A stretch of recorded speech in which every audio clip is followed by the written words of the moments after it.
Are we live? One.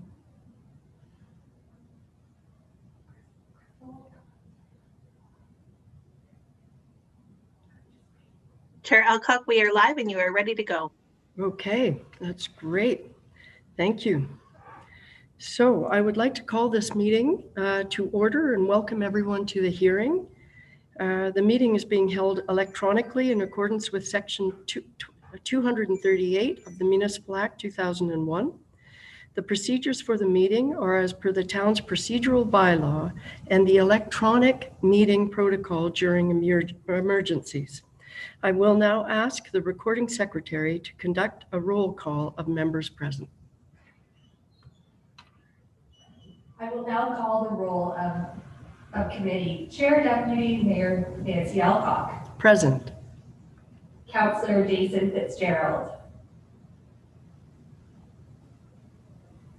Present. Present again. Is it me? Yes. I'm here. Mayor Karen Terziano. Present. Councillor Jonathan Weave. Present. And Councillor Dan Armour sends his regrets for the meeting. Okay.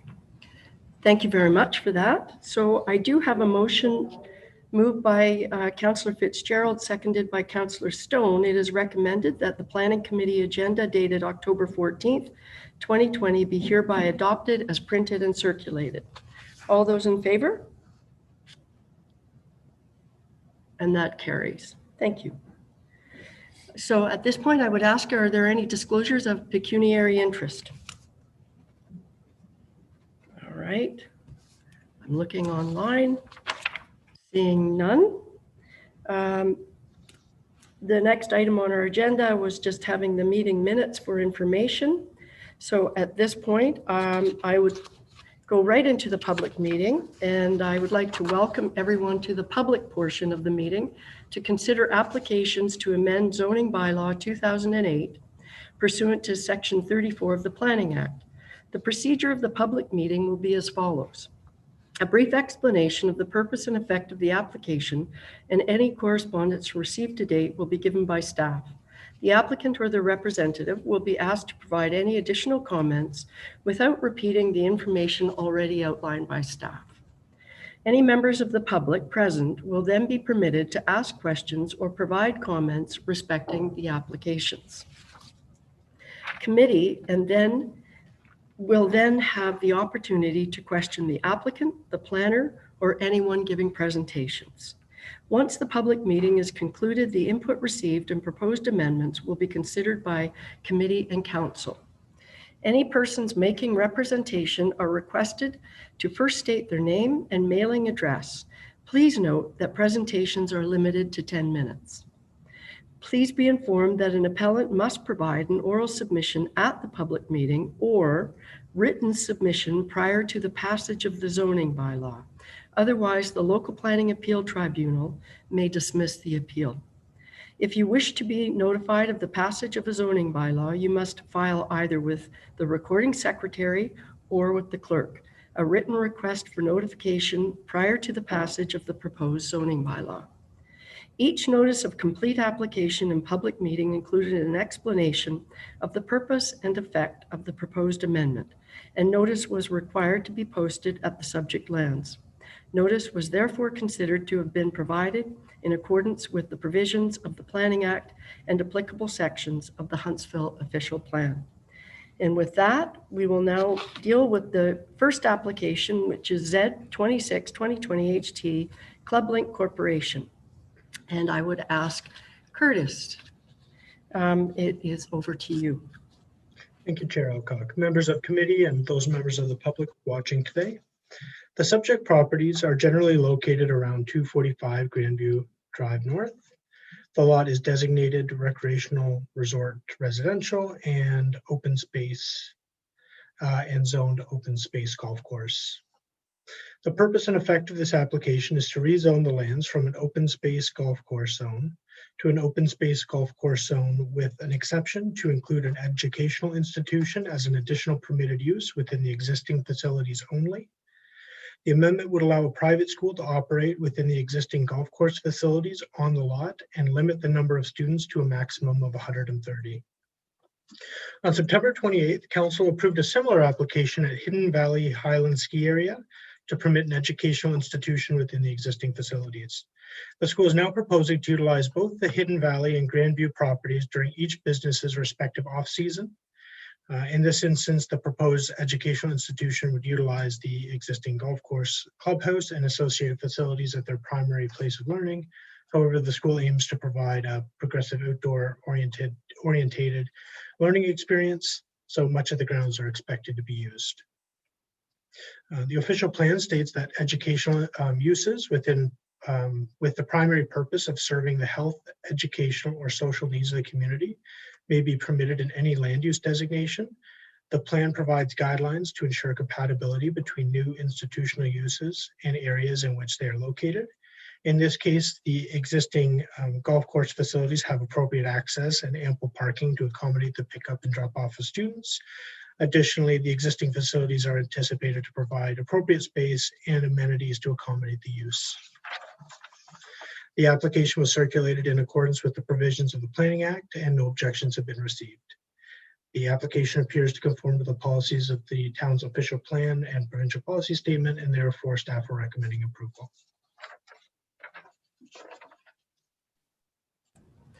Thank you very much, Curtis. At this point, I would call upon the applicant or their representative to provide any additional comments. The applicant or their representative are reminded to use the raise hand button to indicate they would like to address committee. Chair Alcock, I do see one hand raised and will now bring them into the meeting. Perfect. Thank you, Crystal. A reminder to please have your microphone and video, if possible, turned on before you begin speaking, and to confirm your name and mailing address.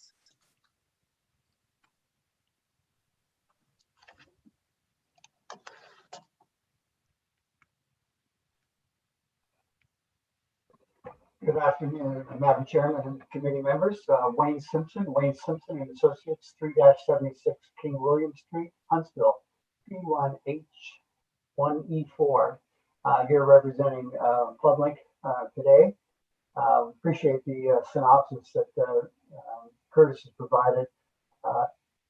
The council, it's pretty fresh in the planning committee's memory about what happened at Huntsville Ski Hill. And this is just the companion piece of the solution for the new private school.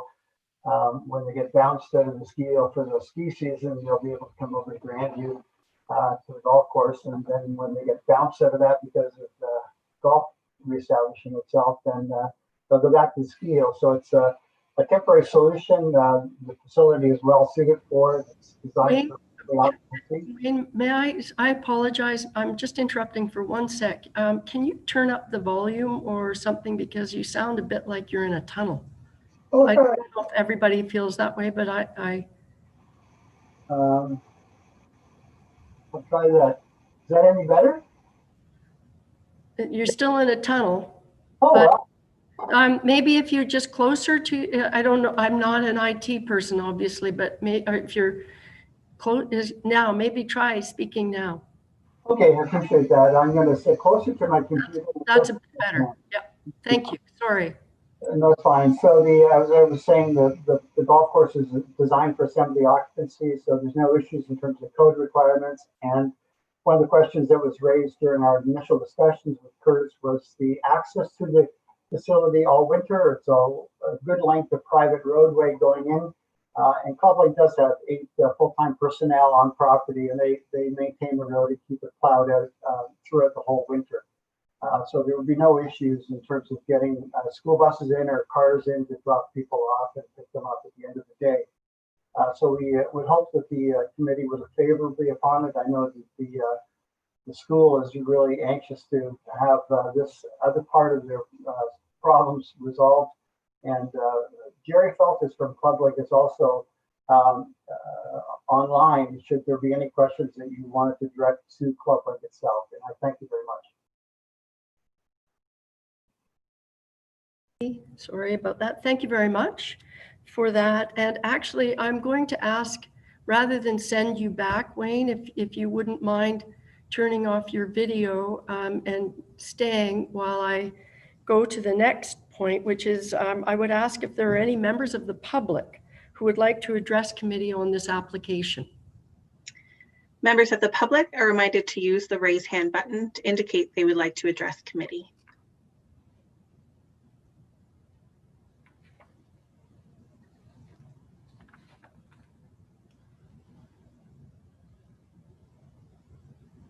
And Chair Alcock, I can confirm I see no hands raised.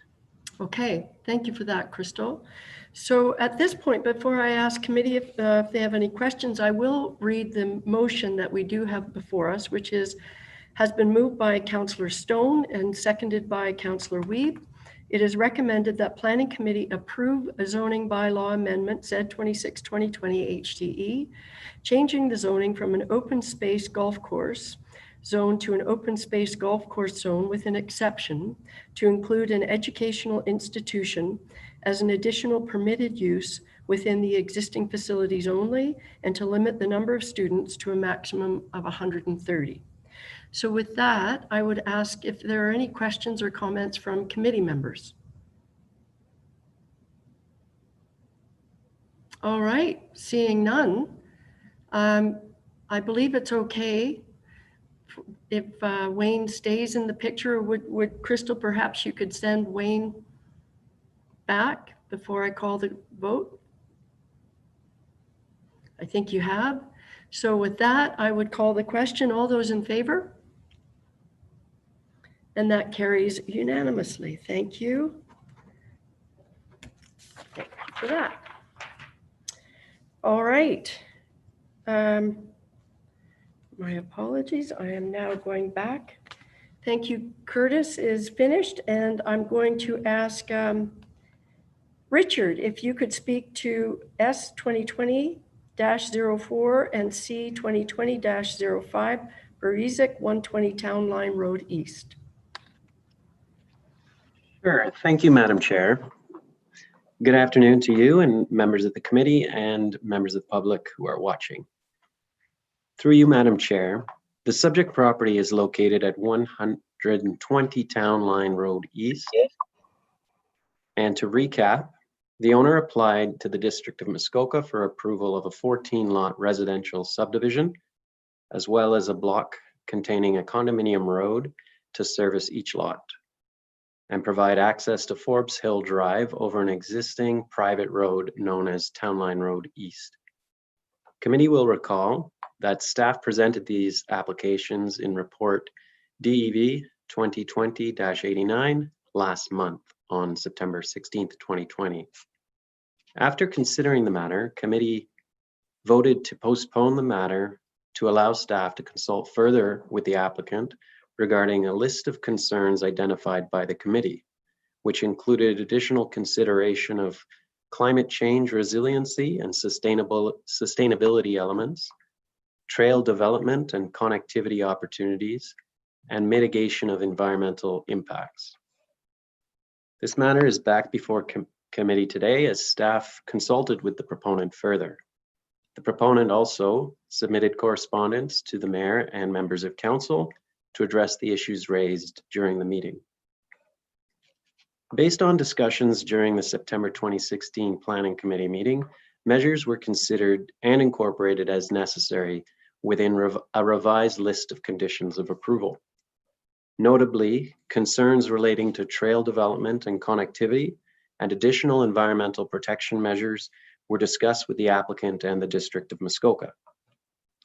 With respect to trails and connectivity, a condition has been added to ensure that a trail will be constructed between the cul-de-sac entrance to the subdivision and the existing sidewalk located at Forbes Hill Drive and Town Line Road East.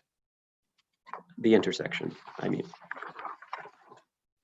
With respect to mitigating environmental impacts and providing additional protections for the natural heritage features on site, which are predominantly located on Lot 8, conditions were added to impose site plan control to Lot 8 and to require the owner to agree to maintain all remaining vegetation on that lot in a natural vegetated state except where development and site alteration has been approved through a site plan agreement.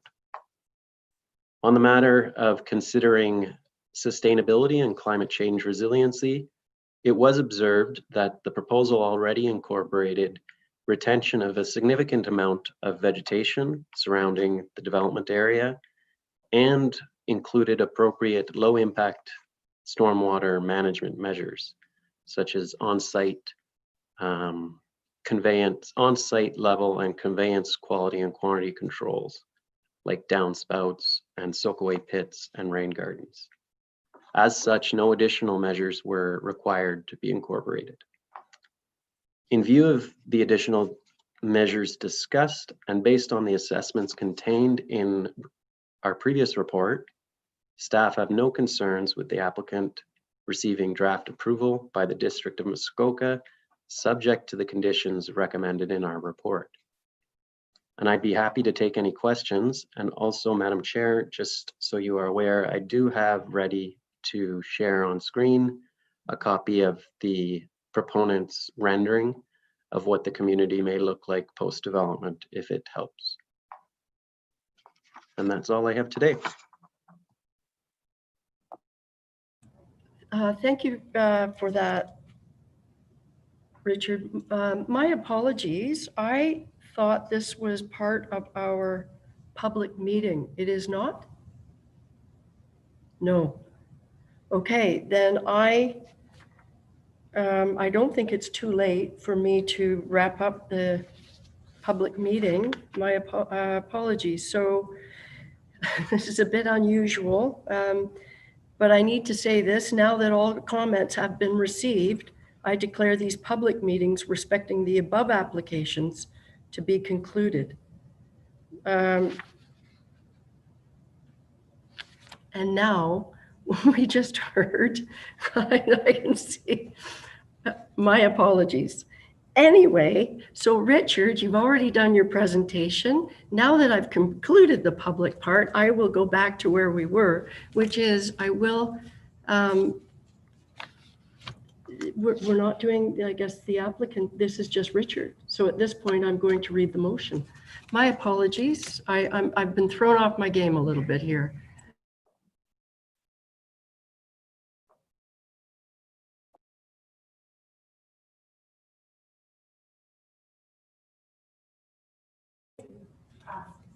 Okay. All right. I am going to ask if the applicant is here and would like to speak to this application.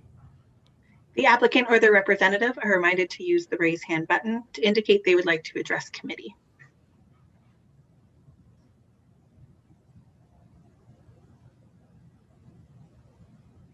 And Chair Alcock, I do see one hand raised.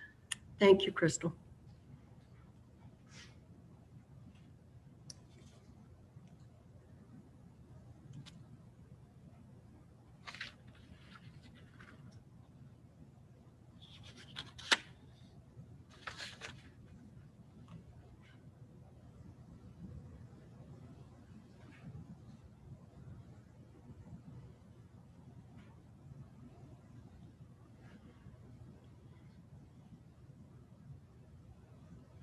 I see. Sorry about that. It was here.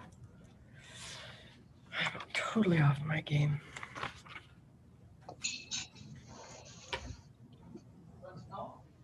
Welcome. Is this working now?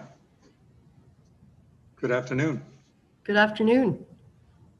I'm not sure that I can add anything more than what I've indicated in my letter, which I've sent to you. I'm happy to answer any questions that you may have.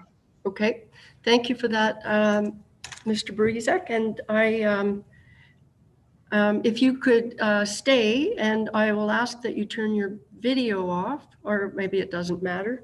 But it's good just in case. And I am going to start reading. I've been told that I need to read this full resolution rather than just put it on the screen. So bear with me. I do have a resolution moved by Councillor Stone, seconded by Councillor Fitzgerald.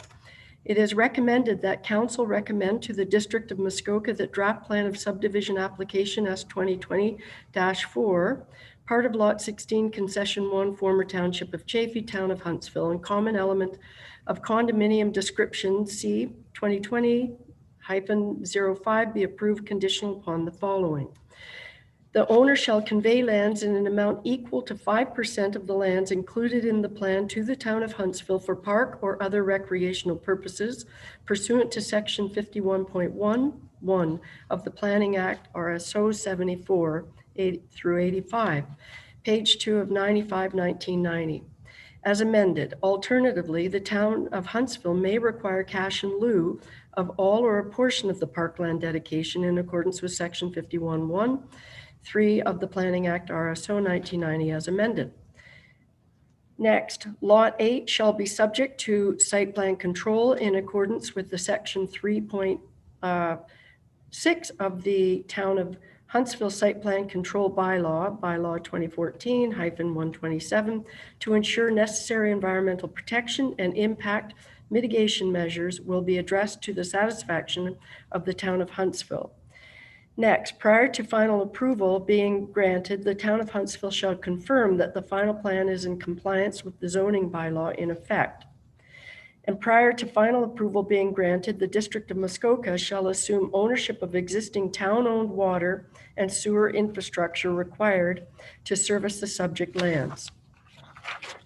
And prior to final approval being granted, a detailed grading plan and a stormwater management and construction mitigation plan should be prepared by a professional engineer and submitted to the satisfaction of the town, and where necessary, the Ministry of Environment, Conservation and Parks, in accordance with relevant environmental compliance approval requirements. Prior to final approval being granted, the owner shall enter into an agreement in accordance with Section 51 of the Planning Act, RSO 1990, as amended, with the Town of Huntsville. The agreement shall be registered on the title of the lands and shall include provisions obliging the owner to satisfy all the requirements, financial and otherwise, of the Town of Huntsville, including but not limited to the following. A, the implementation of the stormwater management and construction mitigation plan under the supervision and to the satisfaction of a professional engineer. B, the implementation of the detailed grading plan under the supervision and to the satisfaction of a professional engineer.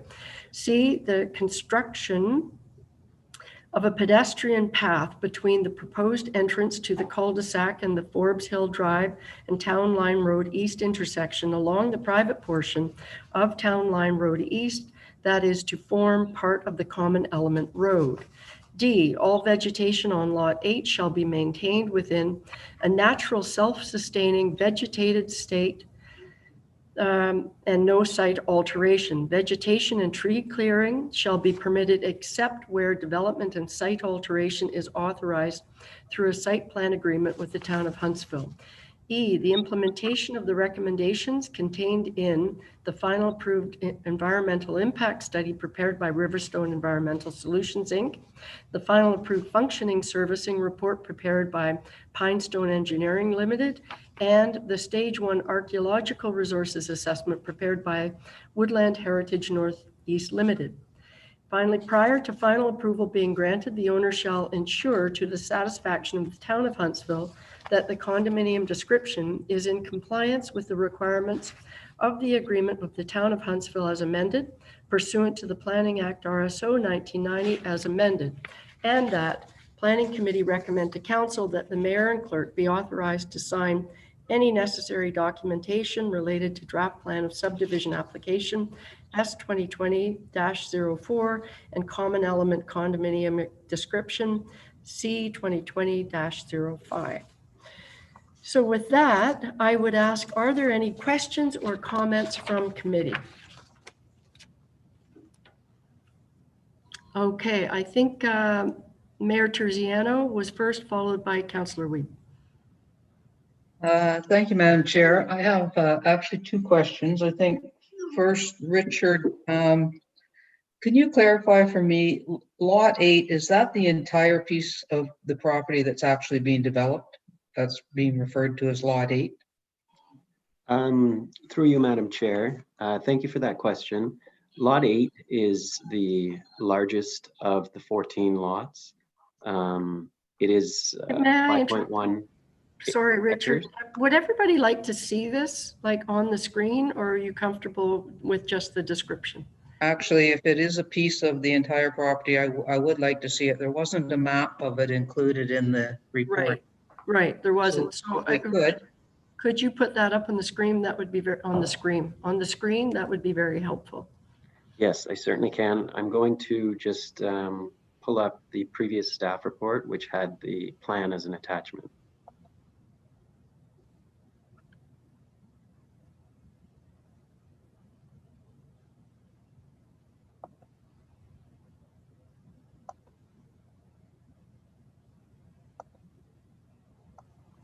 I don't think this is it.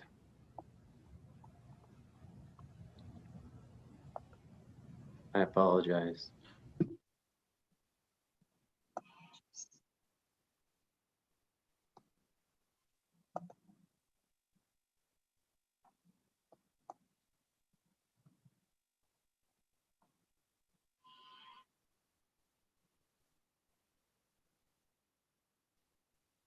Okay. I think,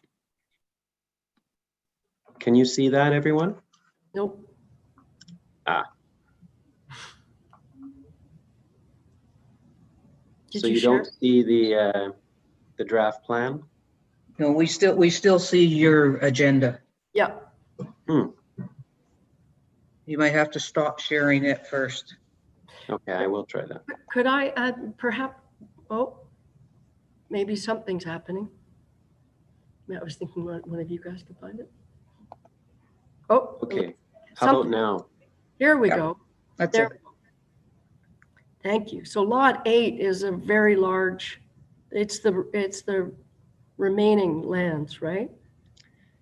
Yes, it's one of the 14 lots. It's the largest of the 14 lots, and it is to the rear at the end of the cul-de-sac. And it would be, it's 5.1 hectares in size, and there would be a low-density, single-family residential dwelling on that site. Okay, and if I might, I have one other question. Yes. So Mr. Barasik's letter indicated that when he cleared the property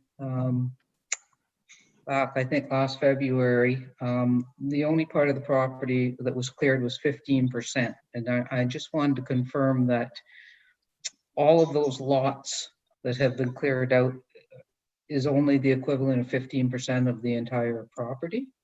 Would that be correct, or pretty close to that? Mr. Parasik? Not all the trees were removed on lots 8, 9, 10, 11, 12, 13, 14 on the west side. Can you hear me? Yeah. I'm sorry, I didn't get that though as the answer to my question. So are you implying that you still have tree removal on those lots? No additional trees should be removed. Having said that, individual owners perhaps might at some point require to remove some of the decaying trees in order to prevent accidents.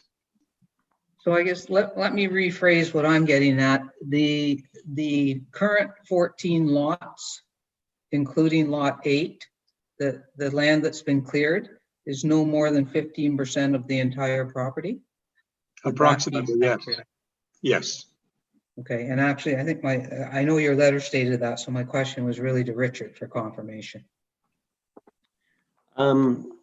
Thank you for the question. I wouldn't be able to answer on the question with respect to the area that's left over or that was removed. I haven't done that calculation, but if I was to look at this draft plan, it's, I would say lot 8 is intact. There was virtually no removal on that property. And the only tree removal that occurred were on the other lots on either side of the proposed common element road. And I can confirm the applicant's comments that it appears that a strip of trees on the properties on the west side of the Common Element Road are remaining on site. But I wouldn't be able to say whether it's 15% or not. Your worship? Yeah, I was just looking for generally, as long as we're somewhere with around 15 to 20%, I'm fine with that. I couldn't from the diagram confirm that we're looking at approximately 15%. So that's good. That's good enough for me. Thank you very much. Okay, I will at this point ask Councillor Wiebe if you. Thank you. Can you hear me? Yep. Okay, so my question, I've got two questions. One is, so looking at that plan, could anyone describe to me what the view from, say, Burnell Road or even from Town Line Road, what it would look like? Do we have a rendering anywhere that shows us what the final product might look like to the general public? If I may, there is a rendering that was attached to the staff report that I do have ready and I can show. Right. I guess that's from the intersection, I think. That was the rendering that would be looking from Town Line down the cul-de-sac. I guess the question what I'm getting at is, what's it going to look like to the traveling public from town, essentially, right? Like the public has seen the tree removal and what's there now. I guess I'm wondering what it's going to look like. What would it possibly look like when this is complete from town, from Burnell Road, essentially? So if I may, Madam Chair, from my perspective, what I would say is the development would be tucked behind a stand of trees that are on the west side of those properties on the west side of the Common Element Road. And I'm not sure, and there's also some undulating topography between Burnell and the site. So I'm not sure you'd be able to see this particular development from that vantage point. I think you'd actually have to drive down this road in order to see it. Okay, thanks for that. So I've got another one, but I can ask it. Go ahead. It's not related. Okay, so my other question was, obviously this process has upset a lot of people. I was very upset when I first saw the clearing, and I felt, as many did, that there was probably lack of planning if more trees were cleared prior to any approvals being sought. That being said, what is it about, in your letter you stated that you're an unabashed environmentalist and that you try and do more or do better by development. I'm wondering what it is about the built form that's being asked of. What is it about these buildings that make them stand out when it comes to the environmental impacts? Because we know that buildings, built form, even new buildings are energy hogs, and a lot of the construction methods are less than environmentally friendly. So I'm wondering, what is it about the buildings that you're proposing that are going to impress me enough to want to vote for this application? Thank you for that. Mr. Brozak? First of all, these are large lots. We are not going to cram 50 or 60 townhouses in a 2-acre or so area. There will be vegetation in front and in between all of these homes. There is going to be a buffer of vegetation along the Town Line Road, essentially concealing the development from Forbes Road and even from Town Line Road, which, by the way, is a private road owned by me. I think you will be pleased when this project is completed. There is ample space for reforesting, replanting, and landscaping, and I believe the location is unique, and once completed, it will stand out as a positive in Hunsville. I'm not sure what more I can add. I think you will be pleased when it's done. As far as my environmentalism is concerned, I stand on my record, and I'm quite proud of it. It was no pleasure removing those trees, but if you've taken a look at what was actually there before the trees were removed, only a trailer full of trees were actually removed from that property. Sparsely forested second growth with a few large trees in between. And frankly, the upper part was a swale that was holding water and preventing any kind of forest to thrive. Once properly graded and landscaped, I think this will be a very nice development. That is all I can say. Thank you for that. Councillor Wiebe, would you like to follow up? I think that well answers the first portion of my question. I think it leaves me lacking for the second part of my question. So I'll leave it at that. Which is, what is it about these buildings that sets them apart? And I didn't hear anything. I think that these are probably going to be nice buildings, but what is it about them environmentally that is going to make them a pleasure to have in our community? What's going to set them apart from your average building? So that's fine. Thanks. For example, something like will the buildings be south facing to appreciate passive solar, or Sure. that sort of thing? Is that? I guess if I heard things like net zero, I would be more keen, but unfortunately I don't, which is fine. Thanks. Okay, and is there, Mr. Brazek, anything you'd like to add to that, or you're good? Certainly, I am seriously considering implementing solar panels on all buildings that actually would benefit from it. Some will not have sufficient sun to really take advantage of it. But I started building R2000 homes 35 years ago. Oh. And I intend to continue and improve on, as technology evolves and improves, I intend to implement whatever is possible in these buildings in order to reduce the dependence on fossil fuels. Thank you for that. That's helpful. Are there any other questions from anyone? Okay, I don't see any other questions. So I've read the motion, the very long motion, and so I will call the question. All those in favor? Oh, that's a hand. I think that carries. Actually, could you do that one more time? I wasn't sure I saw. All right, that carries. Thank you. Thank you, Mr. Brazek, for appearing today. And thank you, Richard, for that.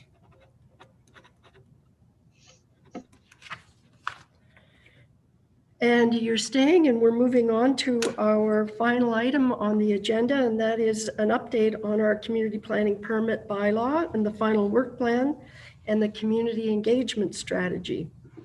Over to you. Yes, thank you. Through you, Madam Chair. In staff's last update regarding this project, the community planning permit bylaw review, which took place on September 16th, 2020, we noted that a consultant team, including SGL Planning and Design and Dillon Consulting, was selected to assist the town in undertaking this work.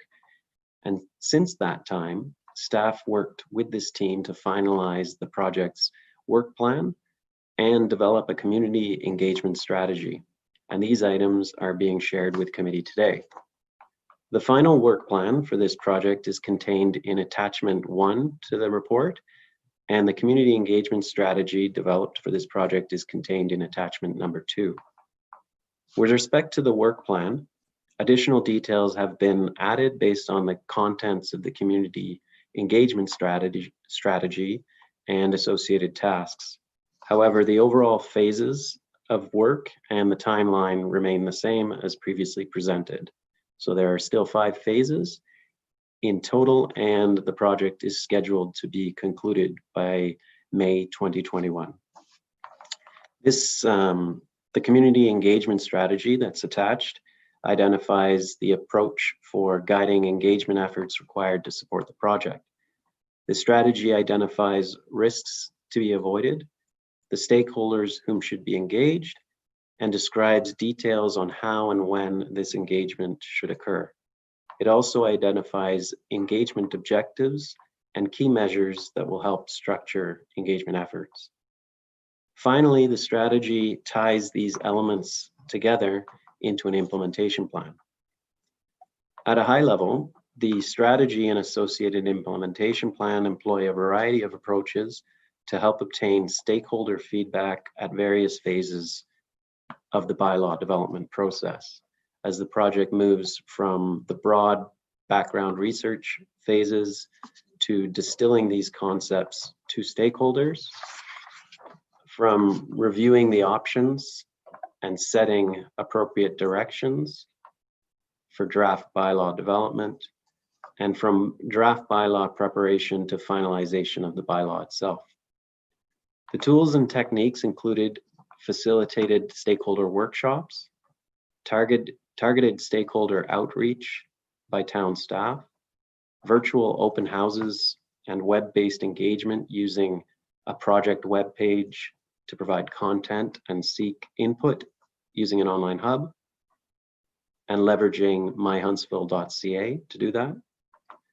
And the project will also utilize a telephone hotline to provide additional opportunities for the public to share input, and also include statutory public meetings to review the draft and final bylaw.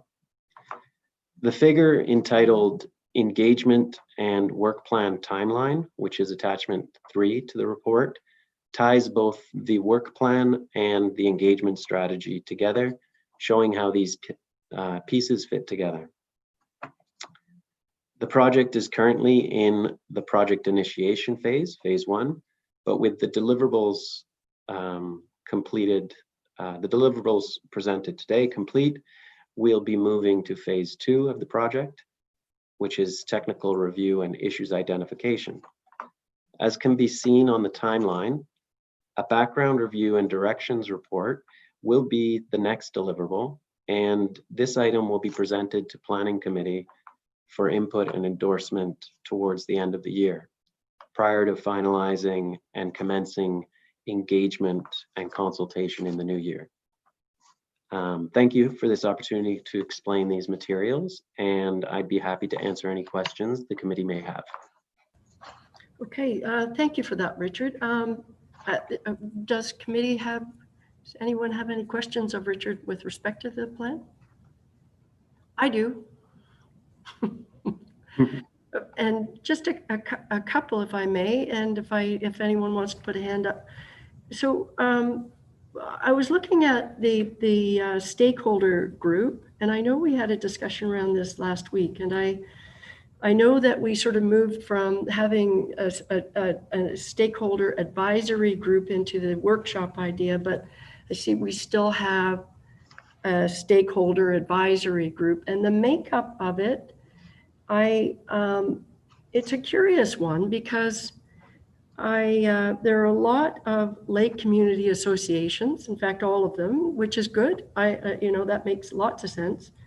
A lot of staff departments and our regular, the chamber and that sort of thing. And I wonder if there was any thought to people that may feel that they're excluded. And I'm thinking of other, let's say, ratepayer or residents associations like that are not necessarily waterfront. And I can think of a couple in the back of my mind who might have a real interest in how a community permit system looks, what it looks like. So that was my first question. It seemed very top heavy and again, I think it's great the lake communities have to be engaged, but that and staff and a couple of the traditional organizations. So I guess my question is, are we nervous that we're leaving out some significant parties if we actually have a stakeholder advisory group? Thank you. That's a great question. what I would say to that is this list that's in the engagement strategy is kind of an open file, if you will. We will, and it's not the final stakeholder advisory group. We'll be inviting representatives from the organizations listed here, but that doesn't stop us from extending a similar invite to whomever we would need to. And I think one of our next steps will be to have meetings with all of the ward councillors and our mayor and determine who should be contacted, invited to join that stakeholder group.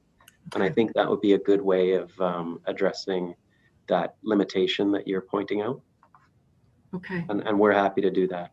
It would be a good idea.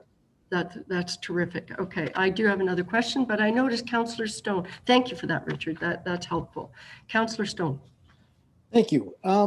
Mine is more broad strokes. I would like some better understanding about what we're going to get in the end. I know that what you've presented is the process where we're gathering information from all the parties and getting information, but are we building this from the ground up? And is this not working? Is it working in other areas? And what does it look like when a proponent comes forward with a plan? Instead of going through all the different processes we have right now, what does it look like? Explain it to a grade 6. I'll do my best. Well, first off, it's not widely used throughout Ontario, but it has been used. And our neighbors to the east, Lake of Bays, were one of the first municipalities to use the community planning permit system. So what it looks like there, that when they originally introduced it, it was only for their waterfront, their shoreline properties. And what it looks like there is it's a bylaw, much like the zoning bylaw, but it outlines the rules that you would have to follow in order to obtain a development permit. So much like a building permit. And then what it would allow, it would include kind of, these are the rules you have to follow. These are the variations from the rules that staff could approve. These are the variations from the rules that you would need council approval for. And by setting all those things out, it allows someone to go through a process and without having to seek a minor variance, because there's the staff discretionary approvals already listed, and go through the process without potentially triggering a rezoning, because there's those bigger issues that council needs to approve already listed. So in doing that, it is considered a streamlined approach because it's one approval process, one approval pathway. And then there's always going to be situations where you can't fall within those pre-set parameters of what staff can approve or what council can approve. So if you're proposing something outside of those that box, that's when you'd have to basically get almost like a zoning bylaw amendment, but an amendment to the bylaw to permit what it is you want to do. So, and then the one other important thing, the really new thing that we'd get from it is the site alteration and the vegetation removals would be incorporated as part of the development that's being approved, if that makes sense. If I may say, Richard, it's a more comprehensive application process, and the fact that, correct me if I'm wrong, the way I see it anyway, is you've got all of these different pieces that are combined. Mm-hmm. So when the applicant comes forward, you can do these checky boxes and deal with it all in one application, correct?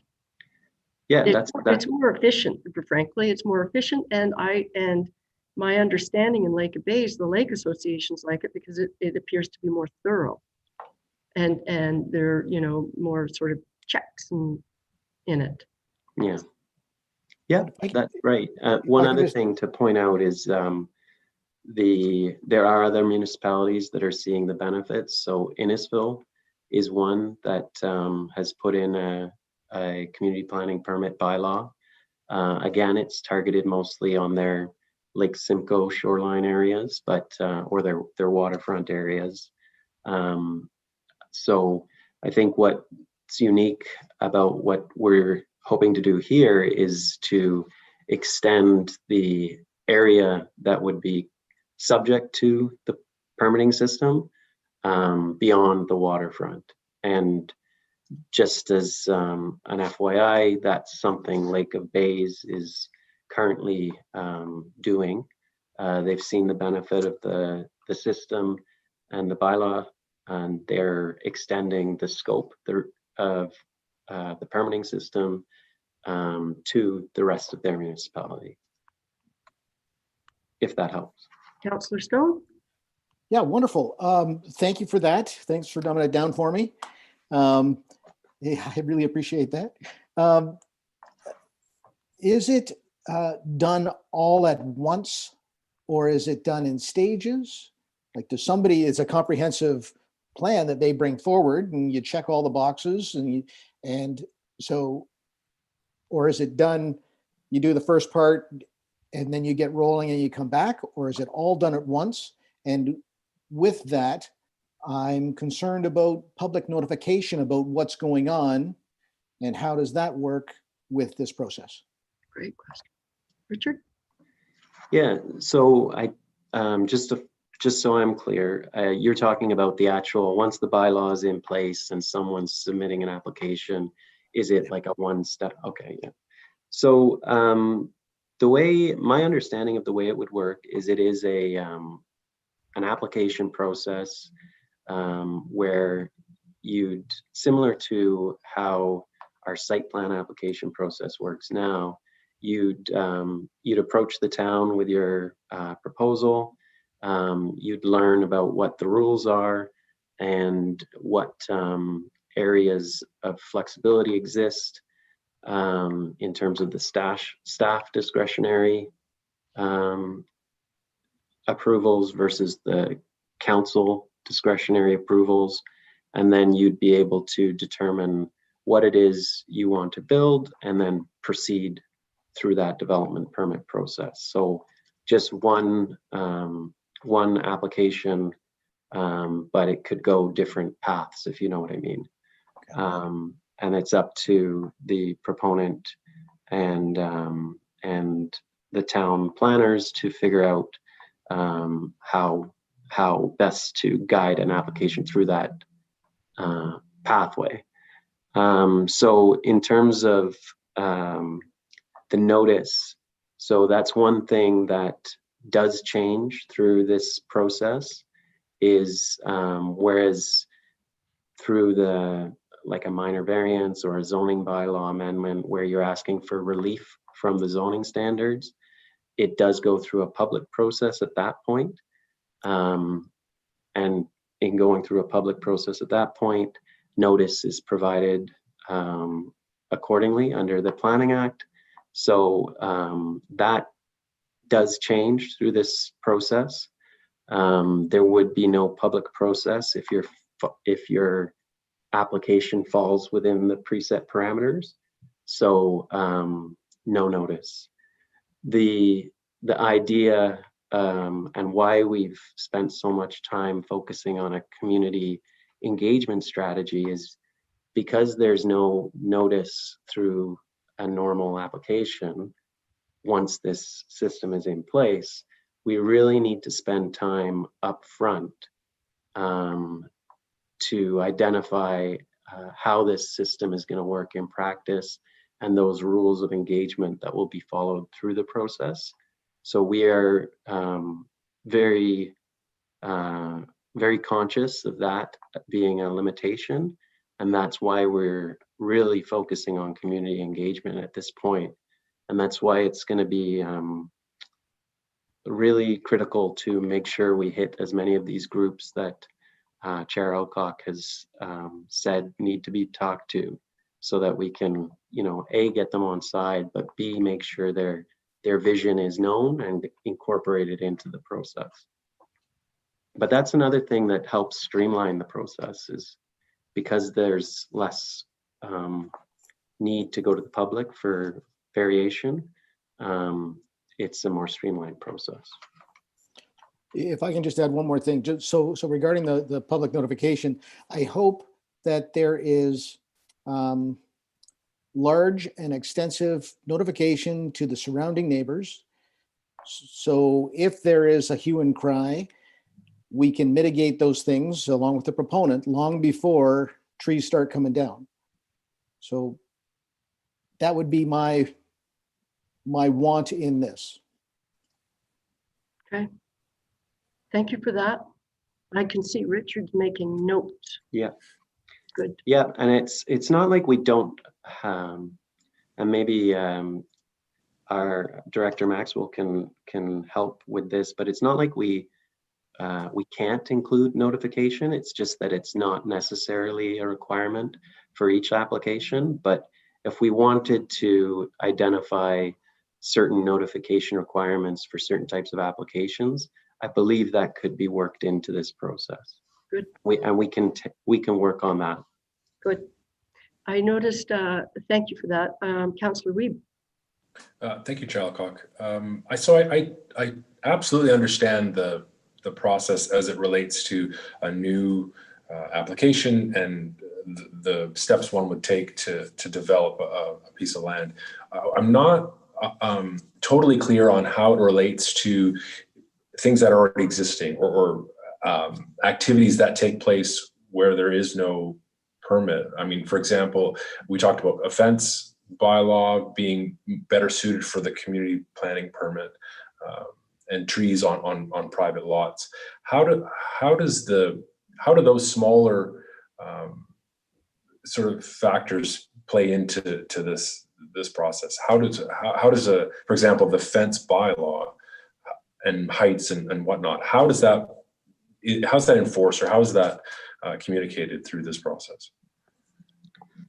Well, it's a good question. My understanding of how this would work is essentially what this community planning permit system allows municipalities to do is to regulate all development from occurring in the municipality unless someone receives a community planning permit. So you can basically say that there's a blanket no development, or you can say that there's certain exemptions from that development control.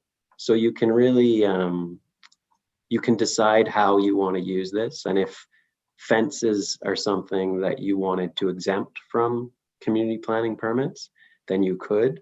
Or if you wanted to include it in the things to regulate as part of development, you could. And what's different about the community planning permit system with respect to vegetation clearing and site alteration is that the definition of development that you can use does include vegetation clearing and site alteration, whereas the typical definition of development under the Planning Act doesn't include those things. So you can basically tweak what you want to control in the community planning permit system and what you want to require a permit for versus what you want to exempt. Interesting. My guess is as we continue down this path, all of us will continue to be educated on what it looks like, right? And because it's still, most municipalities aren't using it, I think. And so I kind of look forward to going through the process and learning as we go along. That'd be great. Director Maxwell would like to contribute. Thank you, Madam Chair. Richard's done a great job explaining everything, I think, to answer everybody's questions. And I just wanted to mention that the education package and all those materials are going to be developed in the next few weeks so that we will have an easier way to explain to everybody what it is we're doing, how it will work, how we'll be able to implement it. And I think that will be really helpful because, as Richard noted, it's not commonly used in Ontario. I believe right now there's only one other municipality other than Lake of Bays that has a community planning permit municipal wide. Right. And Carlton Place, actually. So Right. it's innovative, it's new, and we're very optimistic that it will be a good program. No, that's great. And I appreciate that because that was in our package about the educational piece that's so critical to this, that it is so new. And today was a good precursor of the kinds of questions, you know, what does it look like? You know, and why is this better? And you know, all of those things. So that will continue, and we're going to have fantastic educational materials. Right? All right, any other questions? I had one, but I don't think it's critical. So seeing none. All right. We don't have any new business identified. Thank you, I should say, Richard and Kirsten, for the information on that. That was really helpful. Thank you very much. Okay. And going to new business, we don't have any new business identified, which means I can go to the motion. I have a motion moved by Mayor Terziano, seconded by Councillor Wiebe. It is recommended that we do hereby adjourn at 2:01 p.m. It's the shortest meeting we've had ever. All those in favor? And that's carried. Thank you, everybody. And thank you for all of the work. See you later.